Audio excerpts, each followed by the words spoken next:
तर दिल्ली जंतर मंतरवर आज सकाळपासूनच आंदोलकांची मोठी गर्दी पाहायला मिळते। तिथे अजूनही विद्यार्थ्यांचा ओघ हा कायम आहे। सुरक्षेच्या कारणास्तव पोलिसांचा मोठा ताफा तैनात करण्यात आला।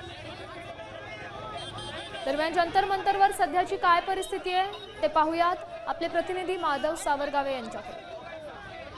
मी सध्या जंतर मंतरवर आहे। माझ्या मागचा जो भाग आहे तो कॅनॉट प्लेस आणि त्याचबरोबर पलीकडच्या बाजूने जातो रस्ता तो संसद भवनाकडे जाणारा रस्ता आहे आणि या सगळ्या रस्त्यांवर मोठ्या संख्येने देशभरातल्या वेगवेगळ्या राज्यातून आलेली तरुणाई दिसत आहे। आता हळूहळू ओघ सुरू होतोय। इकडच्या बाजूला तुम्हाला दाखवतोय की अशा पद्धतीने वेगवेगळे पथनाट्य, गप्पा, त्याचबरोबर घोषणाबाजी देणारे असे तरुण तुम्हाला दिसत आहेत। तिकडच्या बाजूला तरुणाई जोरदार घोषणा देत आहे आणि तिथे पोलीस सुद्धा मोठ्या संख्येने आहेत आणि त्यामुळे काही जण असं म्हणत होते की इथे खूप मोठी गर्दी होईल, त्यामुळे कुठलाही अनुचित प्रकार होऊ नये म्हणून सगळ्यांनी इकडे जा।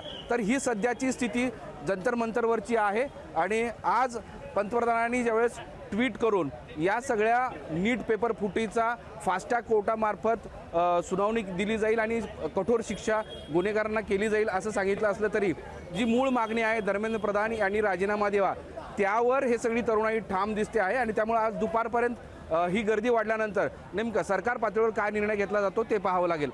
माधव सावरगावे, साम टीव्ही, जंतर मंतर, नवी दिल्ली। दरम्यान दिल्लीच्या जंतर मंतर परिसरात तणाव आता आणखी वाढलाय।